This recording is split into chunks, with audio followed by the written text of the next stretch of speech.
Okay, we have a 2001 Oldsmobile Silhouette van, 3.4 liter engine. This vehicle had a track light on in the dash. Sometimes the ABS light would come on with it.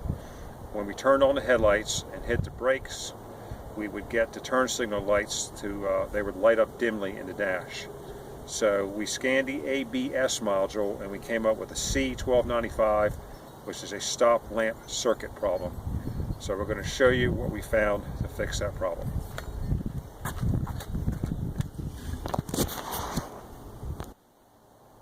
Alright, I'm coming to find out that there's a lot of problem with the rear headlights, tail lights on these things, the circuit board inside of it. So what you do is, the first thing is to take out the two Torx head bolts, one right here and one right here.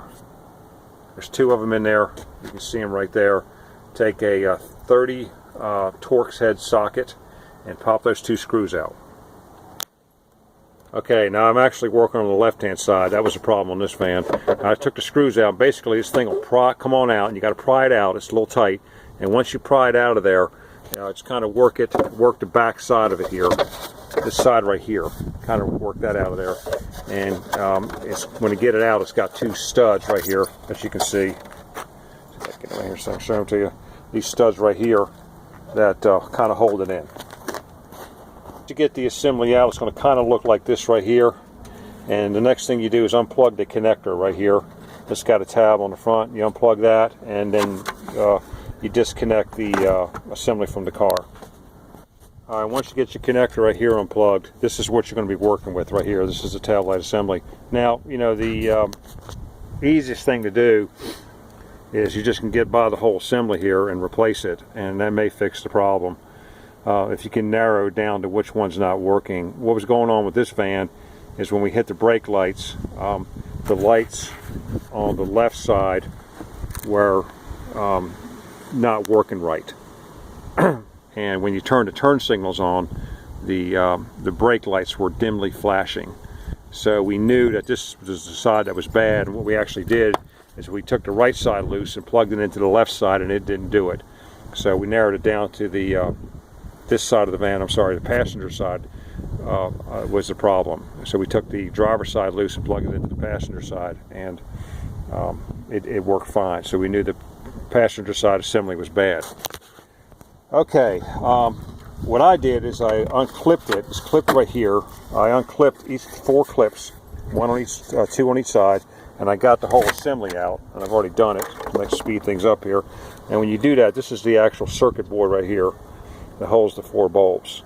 Now, I think you may be able just to buy this assembly separate and plug it into that, and then you're good to go. But if you're a tight ass like I am, at least that's what my wife says, I tried to take mine apart and fix it, and I'll show you what I did on that. Okay, so you take your screwdriver and you start working the front of it here, and you get this this part right here out, and then when you get the front of it out, you lift up on the front and you slide it out right here. And watch these pins on the back, because they come out of the connector right there. And when you get that, turn it over, mine was corroded really bad on the back here, a lot of water damage in there.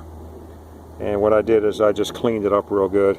I actually got down there and sanded the little pins down in here, sanded them up back in here, and I cleaned it all up, washed it off with some solvent, blew it out real good, and then I put it all back together, and it fixed the problem. So just clean these things up real good. If you got some dielectric grease, you know, spray it down with some of that, or put some of that on there. Make a good connection. So obviously it was shorting out in here somewhere due to water contamination. When you put these things back together, there's a thing, you can see it, this little gray thing right down in here. You want to push that out and get that out of your way right there. And that'll allow you to get your pins back in here, right through here. That gets them back in there, and then when you get your pins back in there, then you insert this little gray thing back in over your pins, okay? It's kind of tricky, so you got to be careful. I'll show you if I put it back in there. Just kind of look at all these circuits here and make sure none of them are touched or broken or anything. All mine look good. They were just contaminated with water down here, is what it was.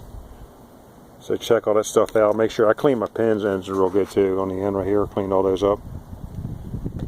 So I'm going to try to get it back together now. I got it back in the case.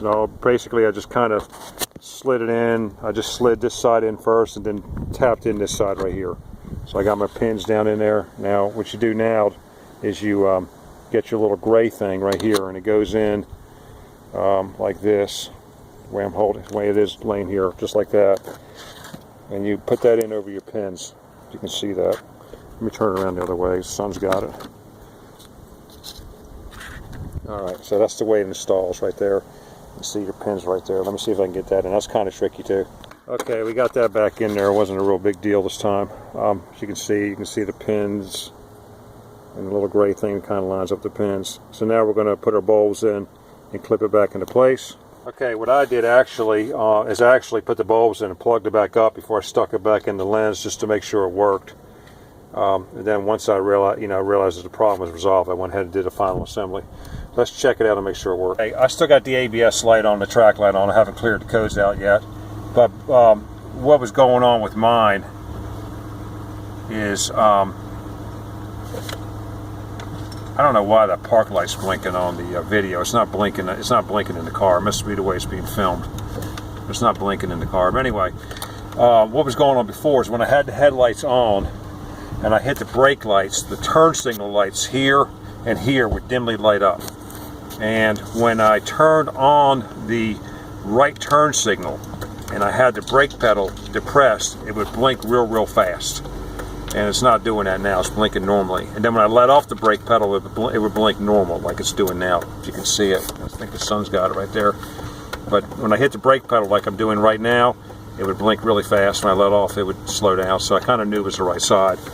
And of course, the left side's working now too. So it looks like we got the problem fixed here. It's got to clear the codes. All right, when you put this thing back on, it's one of these studs. You got these two studs here that kind of go in and hold it. The one stud goes through the hole right here. Just kind of lay it on there, line up your stud right there, and then you clip it in with these clips right here. They go on down. Let's see if I can get that done for us. Okay, everything's clipped in now. So you can see the clips are all locked in. There's 4 of them. This one here's got to go a little bit further. Okay, so they're all locked back down now. Now we're going to install it back in the car. Okay, so got it all back together here. So we're just going to line up these 2 studs, put it in here, get them right in there, push it on down. And then we put our 2 bolts in here. Torx head 30 millimeters, and bolt it back down, and you're good to go. That's it. Thanks for watching. Subscribe and like.